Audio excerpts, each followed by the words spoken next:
Well, thank you, Andrew. I should perhaps, in the spirit of declaring conflict of interest, make it quite clear that Andrew is not my brother. So there's no nepotism involved here. So the fasting guideline that we're going to talk about now was produced by this subcommittee, comprising the various members that you see here, with the support and supervision of Andrew, as he described. The process started a little over 2 years ago, where expressions of interest and volunteers were sought from the various ESA subcommittees, and then the group met for the first time at the ESA meeting 2 years ago. Unfortunately, due to a scheduling conflict, I couldn't make that particular meeting, and as a result of which I got volunteered to chair the group. We then had the key literature sent to us by email and met as a group again for the first time about 6 months later in Brussels. At that point, we worked out what the guidelines would roughly cover. We divided the work up between us and we went away to look at the evidence and start writing the guidance. We then met again as a group at the ESA meeting, which we were all coming to anyway, last year, which is really when we brought the guidance together and sorted out the scoring. And then over the last year, we've been finalising the guidance and going through the feedback exercise that Andrew mentioned to you. It's now been submitted to the European Journal, and I anticipate seeing proofs any day. I was hoping to have had the proofs before I came here. So why have we chosen to produce guidelines on fasting? Well, there was, as Andrew said, widespread consultation throughout the ESA, and it was felt that these would actually be useful to ESA members. And obviously, the intention is to provide an overview of our current knowledge and assess the quality. There are, of course, numerous other guidelines from various groups on perioperative fasting. Some quite old now, some relatively recent. Some very much aimed at particular countries, others intended to be a little more widely applicable. We obviously haven't radically reinvented the wheel. Our guidelines are similar broadly to those that have been produced before. For example, as with most other guidelines, we recommend a 2-hour interval for clear fluids and a 6-hour fasting interval for solids. So you might ask, why bother? What's new? Well, one of the things is obviously that these guidelines are the most recent, so they include the most recent studies. There's also been, since guidelines on this topic began to be produced, there's been a significant change in the emphasis of the guidelines, away more from limitation towards encouragement, and I'll come on to that in a second.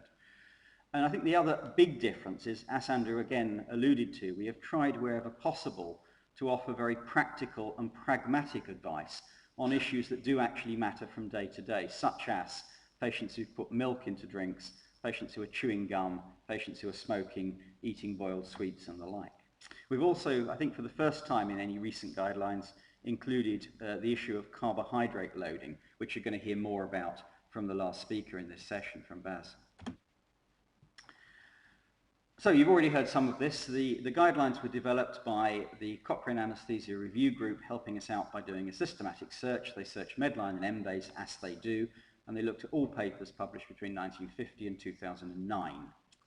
And they found an enormous number of abstracts, but when they whittled that down, we found 14 studies on basic fluid fasting that have been published since the last lot of guidelines, a further 20 on oral carbohydrates, and 53 on the resumption of fluids and food after surgery, which again had not been covered much by previous guidelines.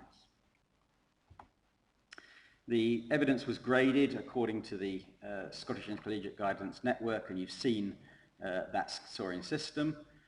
And then the guidelines were significantly refined. So we came to a consensus amongst ourselves, particularly when we met last year. As you heard, this went out for review and was posted on the ESA website. And we received responses from well over 20 countries and something in the region of 50 individuals or representatives of groups of individuals. And every single comment was seriously considered. Now, I would be lying to you if I said that every single comment resulted in a change of the guidelines, because there were instances for some topics where one group would say, yeah, that's absolutely fantastic, but you should have gone further. And yet, about the same topic, others might say, actually, we think you've gone a bit too far there. Now, I think when that sort of thing happens, it probably is an indication that you've actually got it about right, because you're somewhere in the middle of the most extreme views on either side. But there were other areas where there was clear guidance saying, actually, we think you should go about it like this, and we've incorporated changes like that. And virtually every section of the guidelines received some comments. And anyone who was happy to do so will be acknowledged in the final publication. What do you do with the guidelines when they are finally published in the journal? Well, you can use them if you want. You can use them as a group, you can use them as an individual. You don't have to use them, but you can. If they need to be tweaked to your local culture or practices, that's okay as well, but there's no obligation to use them. And remember, they are guidelines. They are not rigid, set-in-stone rules. If there's a good reason for not following them, that's okay. And if you don't follow them, that does not mean you are negligent. It means there was a good reason for deviating from the guidelines. Now, I'm not going to go through every single part of the guidelines because I think that would be futile, and in only a matter of weeks you'll be able to read them for yourself. But I'll pick out some of the areas where I think it's worthy of comment. What's the bottom line on these guidelines? Well, the bottom line is that adults and children should be encouraged to drink clear fluids, including water, pulp-free juice, tea and coffee without milk, for up to 2 hours before elective surgery. And that elective surgery includes elective caesarean section. The evidence for that is really strong, plenty of studies, plenty of meta-analyses, and it's a strong grade recommendation. And this is broadly very similar to the other recommendations, except we've used the word encouraged. And that's the change in emphasis. We're not so worried about ensuring that patients have fasted for long enough that the stomach is empty. We actually don't want them to fast for any longer than is absolutely necessary.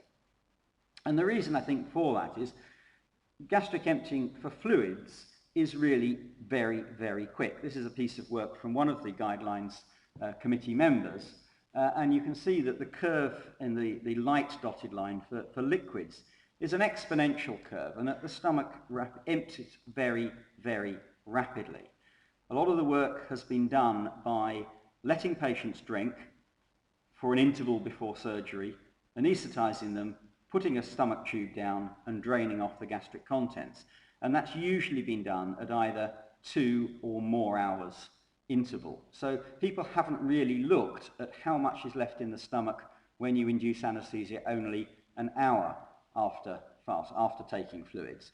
This work comes more from looking at emptying in volunteers, but it shows that the emptying is exponential. I mean, in even 10 minutes, the stomach is pretty much half empty from the liquid load. So after 2 hours, there is little danger of any excess fluid, and there's plenty of studies that show that. So 2 hours is actually quite conservative. The reason we want to change the emphasis, we actually want to encourage patients to drink up to a safe interval, because we know that dehydration is a significant cause of nausea and vomiting, of dizziness, of tiredness, and delayed recovery. So there are clinical benefits to keeping patients well hydrated. It obviously also makes the patients feel better, it makes them feel more normal, and it allows them to take medication, including preoperative analgesia, much more easily. We also wanted to be practical and pragmatic, and all but one member of the committee considered that tea or coffee with milk added, up to about 1/5 of the total volume, still constitutes a clear fluid. Now that bit you might find a little odd. Why have we said that? Why does it matter? It's a cultural thing, and it depends very much the culture you work in. Some of the cultures, and I work in Stoke-on-Trent where there isn't really such a thing as culture, it is a pretty traditional British industrial town. And certainly in that culture, and in many others in different parts of the country and the world, if someone can't have milk in their tea, they don't have tea. If they don't have tea, they don't have a drink, because they won't drink anything. And we're trying to encourage them to drink. So we don't want, by making an unnecessary restriction, to actually result in patients being more dehydrated than they need to be. Now, the issue with adding milk to tea and coffee is how much is okay, because we know a little's all right, and we suspect that a lot isn't all right, and it's difficult to quantify. And again, this is a cultural thing. In cultures where it's common to make tea and coffee with milk, with water and add milk, you're going to be fine. In cultures where it's milk-based latte-type drinks, then you may have a different issue, and you may wish to choose that. So what is the evidence around milk? Well, there isn't much, is the honest answer.